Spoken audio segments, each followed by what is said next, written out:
அனைவருக்கும் இனிய வணக்கம். இன்றைய சிறுகதை. கதையின் தலைப்பு அம்மாவின் கட்டளைகள். கதையாசிரியர் ரா சடகோபன். கதைப்பதிவு அக்டோபர் 27, 2019. எனக்கு திருமணமாகி 3 குழந்தைகள் பிறக்கும் வரை நான் என் அம்மாவை பற்றி தவறாகவே புரிந்து கொண்டிருந்தேன். அதுவரை அவரை நான் இந்த உலகத்திலே இருந்த மிக கொடுமையான அம்மா என்றுதான் எண்ணிக்கொண்டிருந்தேன். ஆனால் இப்போது என் குழந்தைகளை நான் வளர்க்க முற்படும் போதுதான் தெரிகிறது என் அம்மா எவ்வளவு உயர்ந்த உள்ளம் கொண்டிருந்தார் என்பது.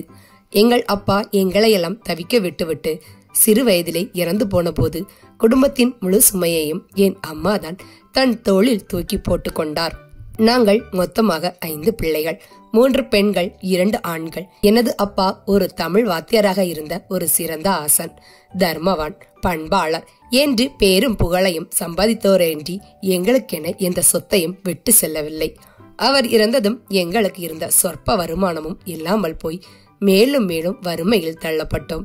என் அம்மா தாதியார் பயிற்சி நெறி பயின்றிருந்ததால் முதியோர் பராமரிப்பு மற்றும் பிள்ளைகள் பராமரிப்பு போன்றவற்றில் ஈடுபட்டு கடுமையாக உழைத்து எங்களை வளர்ப்பதற்காக போதுமான வருமானத்தை பெற்றுக் கொண்டார்.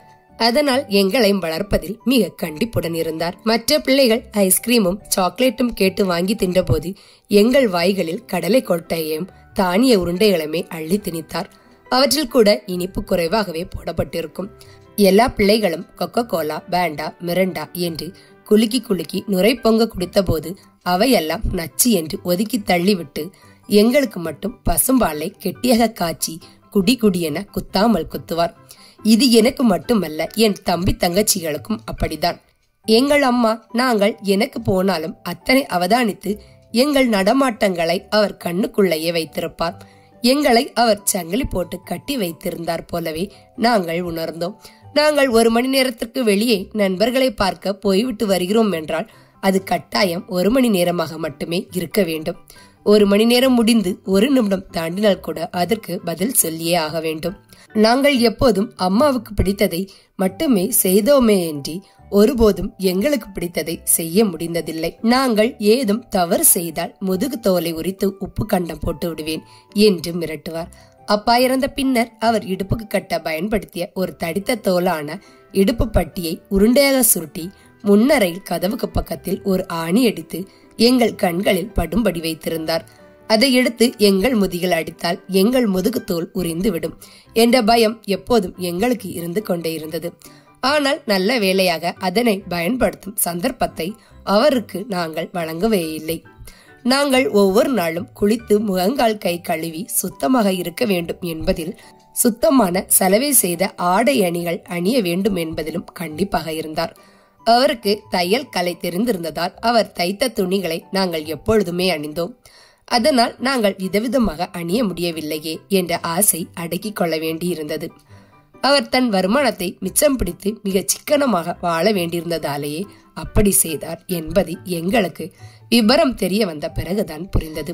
நாங்கள் இரவு சரியாக 8 மணிக்கெல்லாம் நித்திரைக்கு சென்று விட வேண்டும் என்று, காலையில் 6 மணிக்கு எழுந்து விட வேண்டும் என்றும் சட்டம் விதிக்கப்பட்டிருந்தது. நாங்கள் பாடசாலைக்கு செல்லாத சனி ஞாயிறு நாட்களில் கூட இந்த சட்டமும் அமுலில் இருந்தது. லீவு நாட்களில் மற்ற பிள்ளைகள் 10-11 மணி வரைக்கும் கூட நித்திரை கொள்கிறார்களே, எம்மால் அப்படி செய்ய முடியவில்லையே என்ற ஏக்கம் நீண்ட நாட்கள் வரை எங்கள் மனதில் இருந்தது. அதே போல எங்களை வேலை வெட்டி இல்லாமல் சும்மா இருக்கவும் அனுமதிக்க மாட்டார். நாங்கள் எங்கள் அழுக்கடைந்த உடுப்புகளை கழுவி துவைத்து இஸ்திரி செய்ய வேண்டும். படிக்கை விரிக்கவும் மடிக்கவும் வேண்டும். பண்டம் பாத்திரங்களை கழுவ வேண்டும். வீட்டை கூட்டி அந்தந்த பொருட்களை அந்தந்த இடத்தில் வைக்க வேண்டும். சமைக்கும் போது உதவ வேண்டும். இப்படி வீட்டு காரியங்களை செய்ய பழக்கப்பட்டோம். நாங்கள் எந்த காரணத்தை முன்னிட்டு உயிர் போகிற காரியம் என்றாலும் கூட போய் பேசக்கூடாது என்பதில் அம்மா மிக தீவிரமாக கவனம் செலுத்தினார். எங்கள் பாடசாலை பிள்ளைகள் எத்தனையோ முறை காய்ச்சல், தலைவலி என்று பொய் கூறி பாடசாலைக்கு போகாமல் கட்டடித்துள்ளார்கள் என்பது எமக்கு தெரிந்ததல்ல.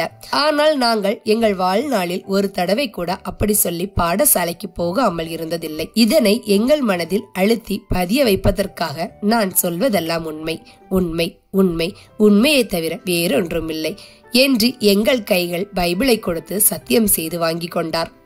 எங்களுக்கு அத்தகைய இக்கட்டான தருணங்கள் வந்த போதெல்லாம் இந்த சத்தியம் நினைவுக்கு வந்து அதனை மீற முடியாமல் தடுத்துவிடும்.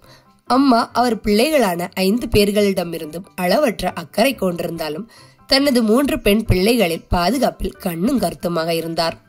நாங்கள் யாருடன் பழகுகிறோம், எங்கள் நண்பர் யார், எங்கெல்லாம் போய் வருகிறோம் என்பதையெல்லாம் விசாரித்து அறிந்து வைத்திருந்தார். நாங்கள் பருவ வயது அடைந்த போது இந்த அக்கறை மேலும் அதிகரித்தது. பாடசாலையிலும் கல்லூரிகளிலும் நாங்கள் முதல் மாணவராக இருக்கும்படி பார்த்து கொண்டார். படிப்பில் மாத்திரமின்றி விளையாட்டு, நீச்சல், ஓவியம், பிற மொழி கற்றால் எல்லாவற்றிலும் ஊக்கமளித்தார். இன்று நாங்கள் காலடி எடுத்து வைத்த ஒவ்வொரு துறையிலும் உச்சாணி கொம்பு வரை வளர்ந்திருக்கிறோம் என்றால் அது அம்மாவின் தூர தரிசனம்தான். அம்மா எங்கள் 5 திருமணம் முடித்துவிட்டுதான் கண்மூட வேண்டும் என்று பிரார்த்திப்பார். அவரது பிரார்த்தனை வீண் போகவில்லை. அவர் தனது பேர பிள்ளைகளை தன் மடியில் போட்டு கொஞ்சி மகிழ்ந்திருந்த ஒரு மாலை வேளையில்தான் அவர் உயிர் அவரை விட்டு பிரிந்து போனது. எங்களுக்கு கிடைத்த அம்மா போல் எல்லோருக்கும் வந்து வாய்த்தால் இந்த உலகம் எவ்வளவு உயர்ந்ததாக இருந்திருக்கும்.